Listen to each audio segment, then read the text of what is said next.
Hello everyone, I am Ashish Kumar और आप सभी का स्वागत है आइडियल क्लासेस ऑनलाइन प्लेटफॉर्म पर। और जैसा कि हमने लाइव क्लास की थी, उस लाइव क्लास में क्या हुआ, माइक जो है वो ऑन करना भूल गया, तो इससे आवाज़ नहीं आ रही थी। तो मैं दोबारा से आपको ये रिकॉर्डेड सेशन प्रोवाइड कर रहा हूँ, ठीक है। इसमें क्या है, आज की जो करंट अफेयर है, यानी डेली करंट अफेयर में हम क्या करेंगे, 18 दिसंबर से लेकर 24 दिसंबर 2021 तक की जो भी आपकी महत्वपूर्ण खबर होंगी, जो एग्जाम की दृष्टि से पॉइंट ऑफ व्यू से इंपॉर्टेंट होंगी, उन सभी न्यूज़ पर चर्चा करेंगे, ठीक है। और अगर किसी को भी टेलीग्राम चैनल मतलब वो PDF नोट्स चाहिए तो वो टेलीग्राम चैनल को ज्वाइन करें। अब हम बात करते हैं कि आज की अपनी इंपॉर्टेंट न्यूज़ पर, ठीक है। आज की जो इंपॉर्टेंट न्यूज़ है, सबसे पहले हम चलते हैं राष्ट्रीय किसान दिवस, ठीक है। राष्ट्रीय किसान दिवस की अगर बात की जाए तो ये कब मनाया जाता है, तो आपको याद रखना है, ये 23 दिसंबर को क्या किया जाता है, राष्ट्रीय किसान दिवस जो है वो मनाया जाता है। और इस दिन क्या है कि जो चौधरी चरण सिंह हैं, उनकी जयंती का ये प्रतीक है। उनकी जयंती जो थी उसी दिन, यानी 23 दिसंबर को उनकी जयंती होती है, उन्हीं के जयंती का ये प्रतीक है। उनके रूप में हम क्या करते हैं, राष्ट्रीय किसान दिवस मनाते हैं। और ये जो चौधरी चरण सिंह थे वो भारत के प्रधानमंत्री भी रहे, इसके अलावा ये एक किसान लीडर थे, ठीक है। और अगर मैं बात करूं 1978 में, तो यानी 1978 में उन्होंने क्या किया था, एक किसान ट्रस्ट की स्थापना की थी, ठीक है। आप देख पा रहे होंगे, स्क्रीन में दिख रहा होगा सामने बोर्ड में कि 1978 में उन्होंने क्या किया था, एक किसान ट्रस्ट की स्थापना की थी। इसका उद्देश्य क्या था, जो ग्रामीण किसान है या जो ग्रामीण जनता है उसको क्या करना है, जागरूक करना एवं उनकी मदद करना, ठीक है। इन सभी मुद्दों पर ये चीजें, ये थी इनका उद्देश्य, ठीक है। अब हम बात करते हैं प्रधानमंत्री जनधन योजना की। तो प्रधानमंत्री जनधन योजना आपको पता है कि ये जो मतलब जो 2014 के बाद जब प्रधानमंत्री नरेंद्र मोदी बने, तो उन प्रधानमंत्री नरेंद्र मोदी की सबसे ज़्यादा जो है क्या नाम, वो ये महत्वाकांक्षी योजनाओं में से एक है जो सबसे ज़्यादा हिट हुई है। वो कौन सी है, प्रधानमंत्री जनधन योजना, जिसकी चर्चा बहुत अधिक हुई थी। इसका उद्देश्य क्या था, उन सभी लोगों को बैंकिंग प्रणाली से जोड़ना, जिनके पहले से बैंकों से न खाते नहीं है या बैंकों से नहीं जुड़े हैं, तो उन लोगों को क्या करना, बैंकिंग सुविधाएं प्राप्त करवाना, उनके खाते खुलवाना, तो वो भी जीरो बैलेंस पे। तो ये बहुत ही योजना हिट रही है। और इसमें अगर मैं जनधन योजना की बात करें तो इसमें क्या है, अभी तक यानी 44 करोड़ का जो आंकड़ा है इसने पार कर लिया। और ये योजना लॉन्च कब हुई थी, 28 अगस्त 2014 को इस योजना को लॉन्च किया गया था, सबसे पहली योजना आई थी। इसमें जो सर्वाधिक खाते हैं वो किसमें हैं, किस राज्य में, अगर पूछे जाएं तो यूपी के अंतर्गत है, ठीक है। ये सब पॉइंट इंपॉर्टेंट है, आपको याद रखना पड़ेगा। जैसे अगर डायरेक्टली क्वेश्चन बन जाएगा वनडे एग्जाम में, तो पूछा जा सकता है कि राष्ट्रीय किसान दिवस मनाया जाता है, तो ऑप्शन मिलेंगे आपको, तो याद रखना 23 दिसंबर को क्यों मनाया जाता है, तो चौधरी चरण सिंह जो प्रधानमंत्री, उनकी जयंती के रूप में मनाया जाता है। इसके अलावा अगर हम बात करें तो 1978 में इन्होंने किसान ट्रस्ट की स्थापना की थी। और प्रधानमंत्री जनधन योजना जो है उसे कब लॉन्च किया गया था, तो 28 अगस्त 2014 को लॉन्च किया गया था। इसमें सर्वाधिक खाते किस राज्य में है, तो उत्तर प्रदेश में है। और ऐसे क्वेश्चन आते हैं एग्जाम में। वर्तमान में इसने जो आंकड़ा पार किया वो 44 करोड़ का आंकड़ा पार कर लिया। और आपको याद भी रखना है, क्योंकि ये इंपॉर्टेंट इसलिए भी है क्योंकि ये सबसे प्रधानमंत्री की महत्वाकांक्षी योजनाओं में से एक है ये, ठीक है, जिनसे सबसे ज्यादा उन्होंने क्या टोरे हैं, प्रसिद्धि पाई है। उनमें में सबसे एक योजना ये भी है जो,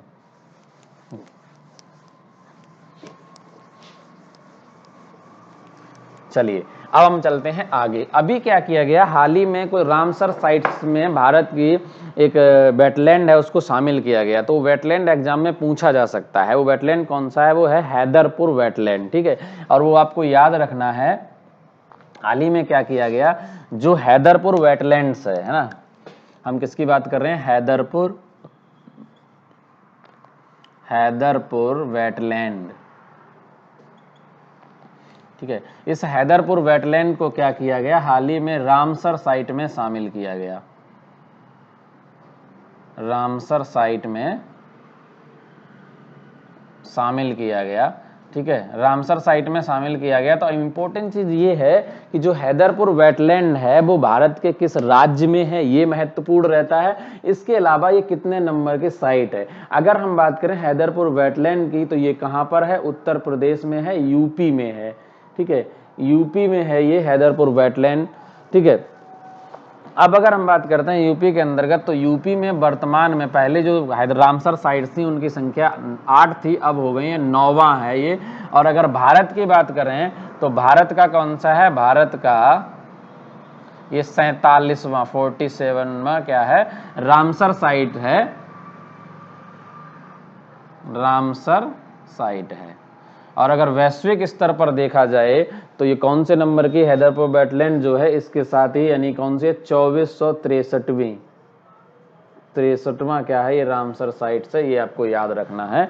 अगर हम विश्व स्तर पर देखें तो रामसर साइट्स के अंदर ये कौन से नंबर पे, 2463वां क्या है, ये वेटलैंड है, जिसे क्या किया गया, रामसर साइट के अंदर शामिल किया गया। वर्तमान समय में क्या है, 2463 इसके अंदर जो है। अब ये होता क्या है, दरअसल रामसर साइट क्या होता है, ये कन्वेंशन है रामसर में जो हुआ था, है ना। इसके अंतर्गत क्या किया जाता है, जो आर्द्र भूमि है उनके संरक्षण के लिए क्या करती है, इनको नामित करती है और उनके संरक्षण के लिए सरकारों को सचेत करती है। तो ये इसका मुख्य उद्देश्य होता है।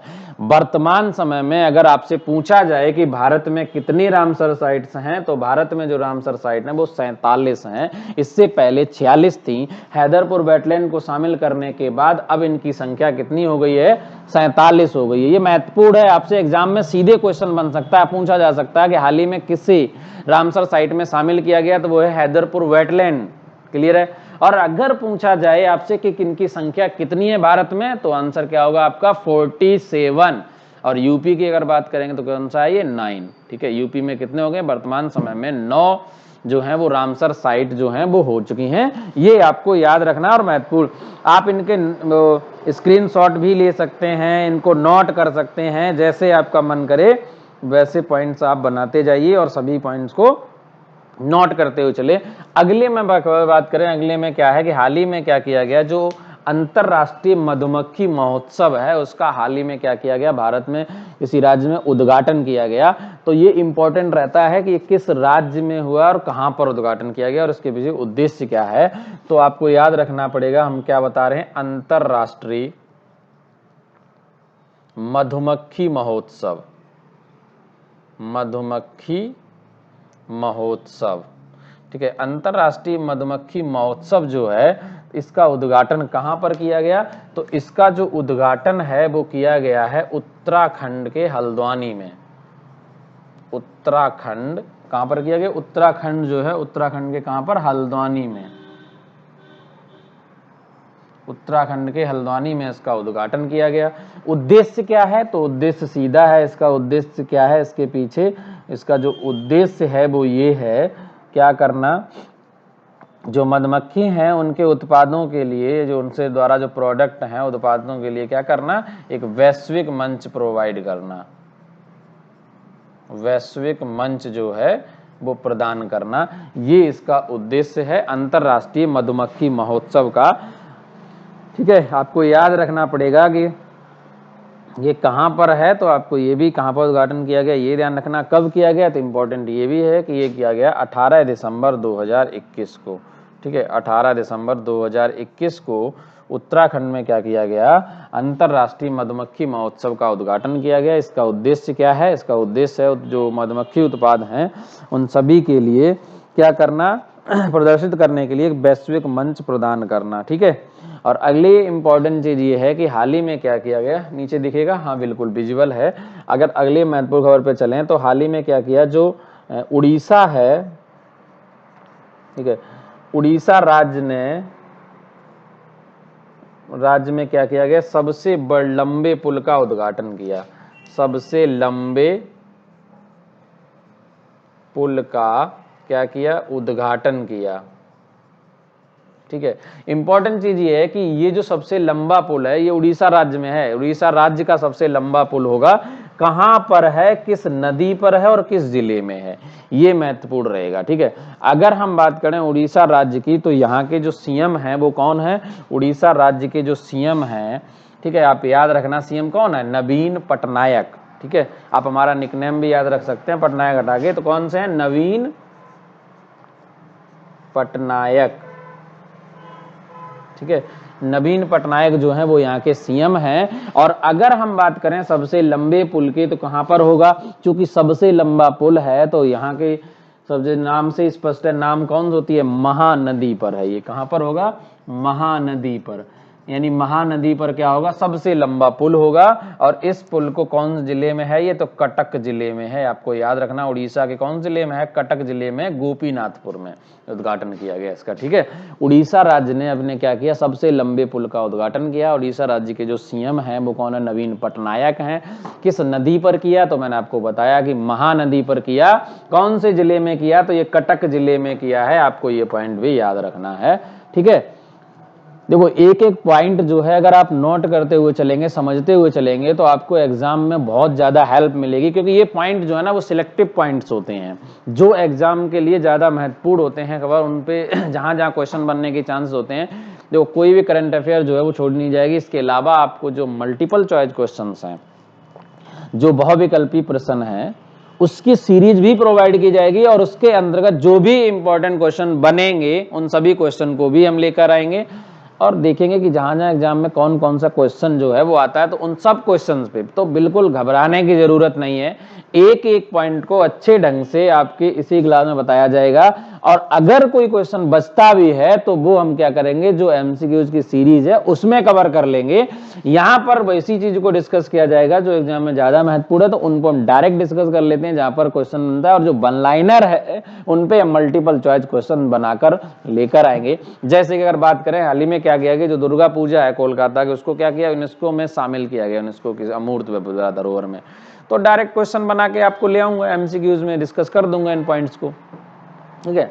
जो पॉइंट, और हमने प्रीवियस क्लास में भी पॉइंट बहुत सारे आपको डिस्कस किए, जब भी क्लास ली है, यानी हमने क्या किया, देखो डेली कभी कोई नई करंट अफेयर होती है तो एक साथ करंट अफेयर 2-4 दिन की एक साथ लेकर आता हूं, लेकिन गैप नहीं होने देंगे आपको, ठीक है, कंटिन्यू चलेगी। अब कोशिश ये रहेगी कि रेगुलर यानी डेली करंट अफेयर है तो इसको डेली के डेली हर दिन मॉर्निंग में 7:30 या 8 बजे का डेली सेशन रखा करेंगे, जहां पर हम डेली करंट अफेयर को कवर करेंगे। जो भी महत्वपूर्ण करंट अफेयर बनेगी तो उन सभी करंट अफेयर को कवर करेंगे। चलिए, तो आप इसका स्क्रीनशॉट ले लो, और स्क्रीनशॉट लेने के बाद जो भी क्वेश्चन बनेंगे उन सभी पर हम बात कर लेंगे।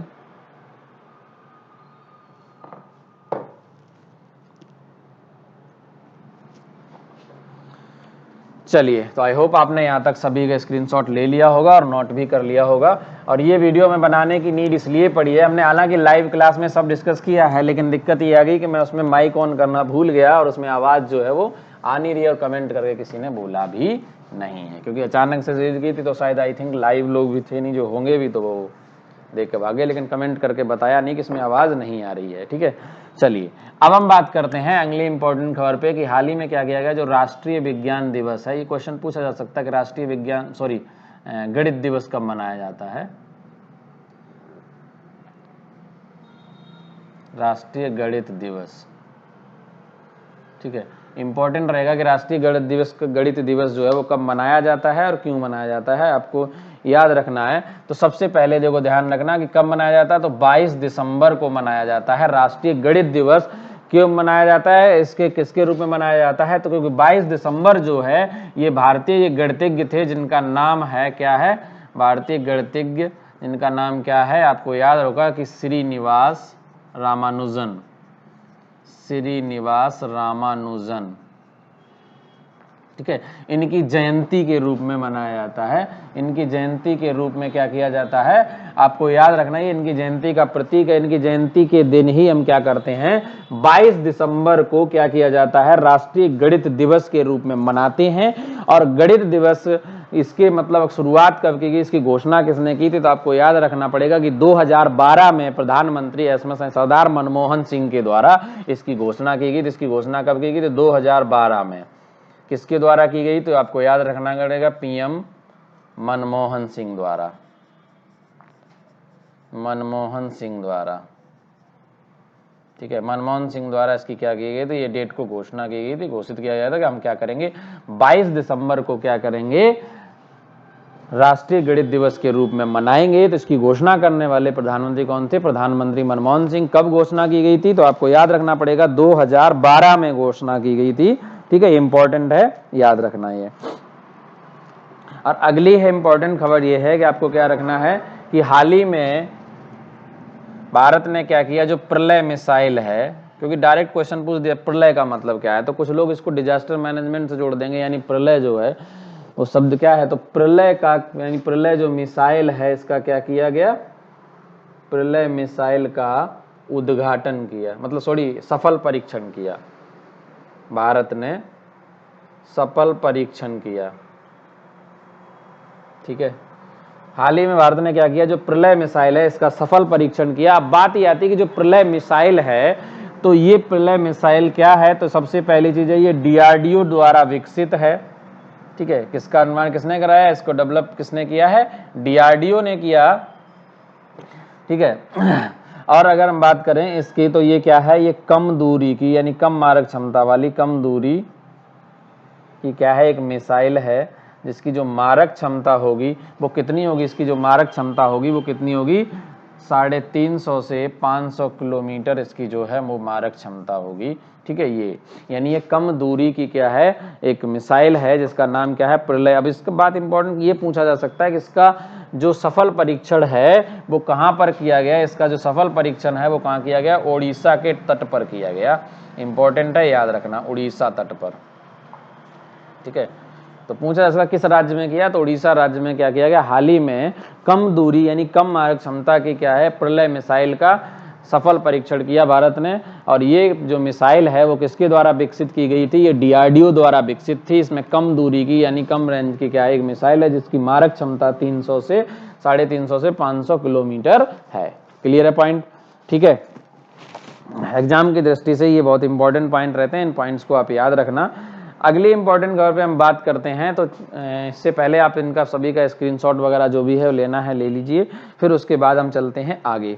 ठीक है, अगली अगर हम खबर की बात करें, अगली जो महत्वपूर्ण खबर है वो आपकी ये है कि हाल ही में क्या किया गया, कर्नाटक सरकार ने क्या किया, जो पुलिस भर्ती है उसमें 1% आरक्षण जो है वो ट्रांसजेंडर यानी थर्ड जेंडर के लिए क्या किया, निर्धारित किया, फिक्स कर दिया। और ऐसा क्यों किया, तो ध्यान रखना, आपको याद रखना पड़ेगा कि कर्नाटक की जो सुप्रीम कोर्ट है, सॉरी हाई कोर्ट है, सुप्रीम कोर्ट तो एक ही होती भारत की, हाई कोर्ट ने क्या किया, हाल ही में निर्णय दिया था, फैसला दिया था, उसने ये कहा था अपने फैसले में कि जो थर्ड जेंडर है यानी ट्रांसजेंडर हैं उनको भी क्या करना चाहिए, जो जितने भी सरकारी पद हैं उनमें क्या करना चाहिए, आरक्षण देना चाहिए, उनके लिए कुछ सीटें रिजर्व करना चाहिए। तो इसी के तहत जो कर्नाटक सरकार है उसने क्या किया, यानी जो कर्नाटक सरकार है, तो जो कर्नाटक की सरकार है उसने क्या किया, जो पुलिस भर्ती है,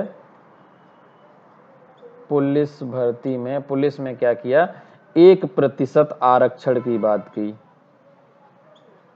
1% आरक्षण। और ये किसको आरक्षण मिलेगा, ट्रांसजेंडर को, ट्रांसजेंडरों को। अब आपको ट्रांसजेंडर के बारे में बताना है, तो ट्रांसजेंडर क्या होगा ये पता है ना, ये थर्ड जेंडर घोषित किया, सुप्रीम कोर्ट ने भी इसको थर्ड जेंडर में शामिल करने की बात की। जैसे अभी तक जेंडर जो आते थे फॉर्म भरने में मेल और फीमेल होता था, अब थर्ड जेंडर का भी ऑप्शन मिलेगा जिसके अंदर ट्रांसजेंडर भी होंगे, शामिल किए जाएंगे। और इन ट्रांसजेंडर को क्या किया गया, कर्नाटक सरकार ने 1% आरक्षण दिया, किसमें, पुलिस भर्ती में। ये कहा गया कर्नाटक सरकार ने अब जो भी वैकेंसी आएंगी उसमें 1% जो सीटें हैं वो रिजर्व रहेंगी, किनके लिए, इन ट्रांसजेंडर्स के लिए। क्लियर है बात।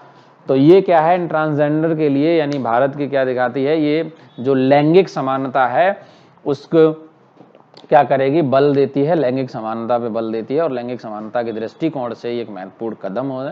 ठीक है, तो ये है आज की इम्पोर्टेंट जितनी भी मतलब जो खबर थी, जो बहुत ही इम्पोर्टेंट थी, जाकि वन लाइनर जो भी होंगी वो उन्हें हम क्या करेंगे, जो मल्टीपल चॉइस क्वेश्चंस की सीरीज होगी उसके थ्रू उन क्वेश्चंस को डिस्कस किया जाएगा। ये कुछ महत्वपूर्ण पॉइंट थे जिन पर हमने चर्चा की, और आगे का आज ही आपको मैंने कहा कि आपको जो टेस्ट सीरीज है वो प्रोवाइड की जाएगी। और अगर किसी को भी पीडीएफ नोट्स की नीड होती है, अगर पीडीएफ नोट्स चाहिए तो आप हमारे जो टेलीग्राम चैनल है उस पर जाइए, लिंक इसकी डिस्क्रिप्शन बॉक्स में दी गई है। टेलीग्राम चैनल पे जाएंगे तो आपको लिंक भी मतलब वो भी मिल जाएगी। इसके अलावा पीडीएफ नोट्स के साथ साथ आपको जो भी इंपॉर्टेंट खबर बनती है, मतलब जो पोल क्वेश्चन होते हैं वो मिल जाएंगे। इसके अलावा अगर मैं आपको पहले ही क्लियर कर देता हूं कि जो आरआरबी एनटीपीसी का रिजल्ट आने वाला है उसके लिए जो स्टेज 2 का एग्जाम है वो, या यूपी लेखपाल है या यूपी पुलिस की भर्ती आ रही है, इन सभी के लिए कोर्स जो है वो पब्लिश किए गए। वहाँ पर निरंतर यानी कंटिन्यू जो है वो क्लासेस चलती हैं। तो आप क्या कर सकते हैं, स्टोर में जाएं, आइडियल क्लास, पहले तो प्ले स्टोर में जाके आइडियल क्लासेस का ऐप इंस्टॉल करें। इंस्टॉल करने के बाद वहाँ कॉलम आते हैं बैच का, स्टोर का, तो स्टोर में जाएंगे तो आपको सभी कोर्स मिल जाएंगे। उन कोर्स को पब्लिश कर दिया गया तो उनमें से परचेज कर सकते हैं और अपनी तैयारी कर सकते हैं। और ये जो ऑफर है वो अभी जो फीस है वो मात्र क्या रखी गई, 300 रुपीज़ जो है वो कंप्लीट कोर्स की रखी गई है। ठीक है, कंप्लीट कोर्स। और ये जो ऑफर है वो चलेगा 30 दिसंबर तक, याद रखना आप, 30 दिसंबर तक के लिए ऑफर है ये ओनली। 30 दिसंबर के बाद ये ऑफर चल रही है। वैलिड कब तक है, ये है वैलिड अप टू 30 दिसंबर 2021। ठीक है, तो वहाँ पर कंप्लीट कोर्स की जो फीस है, वन टाइम पेमेंट है। ये स्टूडेंट ने सोचेंगे यार ये मासिक पेमेंट है, मासिक नहीं है, ये वन टाइम पेमेंट है।